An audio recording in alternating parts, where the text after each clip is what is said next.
Assalamualaikum warahmatullahi wabarakatuh. Selamat pagi semuanya. Bertemu lagi bersama Ibu di Madiklat Otomatisasi Tata Kelola Sarana Prasarana. Hari ini kita akan belajar tentang ruang lingkup administrasi sarana dan prasarana. Ruang lingkup administrasi ini terbagi menjadi 10. Yang pertama adalah perencanaan pengadaan. Perencanaan pengadaan adalah proses perancangan upaya pengadaan sarana dan prasarana. Kenapa harus melakukan perencanaan atau membuat perencanaan?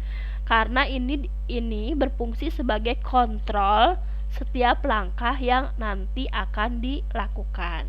Jadi ketika ada hambatan atau ada problem ketika pelaksanaan, maka rencana ini dapat memberikan arahan dalam melakukan tindakan selanjutnya. Yang kedua, ada prakualifikasi rekanan. Kita coba artikan dulu apa sih yang dimaksud dengan prakualifikasi. Prakualifikasi itu adalah proses penilaian kompetensi dan kemampuan usaha serta pemenuhan persyaratan lainnya dari penyedia barang dan jasa. Sedangkan rekanan yaitu orang yang mempunyai hubungan timbal balik dalam dunia usaha atau dagang. Kalau istilah lain dari rekanan itu adalah nasabah ya. Jadi prakualifikasi rekanan itu maksudnya adalah karena pembelian sarana prasarana ini dilakukan secara sistem lelang. Sistem lelang itu dimana proses membeli dan menjual barang atau jasa dengan cara menawarkan harga yang adorable atau harga yang sesuai dengan budget pembelinya. Maka prakualifikasi itu merupakan kegiatan untuk mengetahui seberapa jauh sih rekanan mana yang terbaik dan rekanan mana yang kurang baik untuk mengikuti tender. Nah, prakualifikasi ini dilakukan dengan 3 cara. Yang pertama adalah memeriksa administratif dan teknisnya, kemudian menetapkan dan mengumumkan hasil prakualifikasi, kemudian yang terakhir adalah pelaksanaannya. Yang ketiga adalah pengadaan barang. Pengadaan ini yaitu kegiatan penyediaan sarpras untuk menunjang pelaksanaan tugas. Pengadaannya meliputi penelitian kebutuhan, apa aja kebutuhannya, standarnya seperti apa, perincian barangnya itu apa aja, kualifikasinya, lalu melakukan pembelian sampai ke pengiriman barang. Kemudian ketika pengadaan selesai, maka kita akan melakukan penyimpanan barang. Penyimpanan barang ini adalah kegiatan penerimaan dan penyimpanan barang hasil pengadaan yang bertujuan untuk mengamankan barang yang belum atau akan didistribusikan. Jadi kegiatan penyimpanan barang ini meliputi dari barang diterima, disimpan, sampai didistribusikan kepada yang membutuhkan. Selanjutnya ada inventarisasi. Inventarisasi merupakan kegiatan untuk memperoleh data yang diperlukan terhadap barang-barang yang dimiliki. Singkatnya itu, inventarisasi merupakan pencatatan agar mempermudah pengawasan dan efektivitas pengelolaan dari sarpras yang dimiliki di suatu instansi. Kemudian tahapan selanjutnya adalah penyaluran atau pendistribusian. Penyaluran ini merupakan kegiatan memindahkan barang dari hasil pengadaan beserta tanggung jawabnya dari instansi atau pemegang yang satu ke yang lainnya. Yang tak kalah pentingnya, kita harus melakukan pemeliharaan.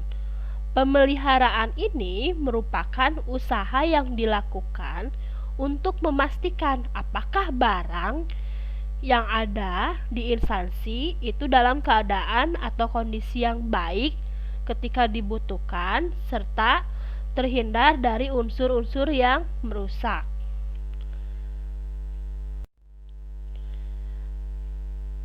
Selanjutnya, ada yang namanya rehabilitasi. Rehabilitasi masih berkaitan dengan pemeliharaan, di mana barang yang mengalami kerusakan kita coba perbaiki agar dapat digunakan kembali. Selanjutnya, apabila barang inventaris sudah tidak sesuai dengan daya pakainya atau serta biaya rehabnya itu tidak sebanding dengan daya pakainya, lebih baik kalau barang tersebut dihapuskan. Kegiatan penghapusan barang ini yang pertama dilakukan itu adalah kita menilai barang tersebut apakah mau dihapuskan atau tidak karena sudah tidak digunakan lagi, lalu membuat berita acara, kemudian pelaksanaannya itu mau seperti apa, apakah mau dilelang atau dimusnahkan. Dan yang terakhir adalah pengendalian. Pengendalian ini maksudnya adalah bahwa kegiatan administrasi sarpras mulai dari perencanaan, pengadaan sampai ke penghapusan itu harus dikendalikan atau harus dimonitor atau harus selalu diawasi untuk mencapai tujuan dari administrasi itu sendiri. Selanjutnya, kita akan belajar tentang tujuan dari administrasi sarana dan prasarana. Tujuan atau manfaat dari administrasi sarpras yang pertama itu adalah mampu menyediakan sarpras sesuai dengan kebutuhan, baik itu spesifikasinya, jumlahnya, waktunya, maupun keadaan ketika akan dipakai. Kedua, mampu menyediakan informasi yang dibutuhkan sebagai bagian dari pengambilan keputusan. Lalu selanjutnya adalah mampu menyediakan sarpras yang siap pakai atau ready for use. Kemudian selanjutnya adalah dengan adanya pemeliharaan, maka mampu menjaga dan mempertahankan sarpras dalam kondisi yang baik. Kemudian adanya administrasi sarpras ini antara lain mampu mendukung kelancaran pelaksanaan aktivitas maupun tugas dari organisasi. Yang terpenting nih, dengan adanya sarpras, administrasi sarpras mampu menekan pengeluaran biaya, baik itu finansial, tenaga, waktu, material, maupun pikiran. Kemudian selanjutnya ini bisa menjadi pedoman kerja atau patokan bagi setiap unit kerja maupun personil untuk menjalankan aktivitasnya secara optimal. Dan yang terakhir ini adalah mampu membangun budaya kerja yang bertanggung jawab. Maksudnya di sini adalah bertanggung jawab di sini adalah salah satunya bisa mencegah tindakan penyimpangan maupun pemborosan.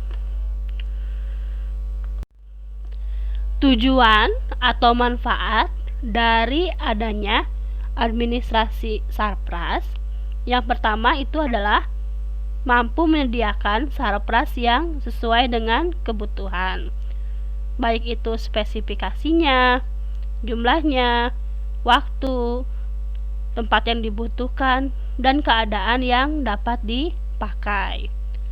Kedua adalah mampu menyediakan.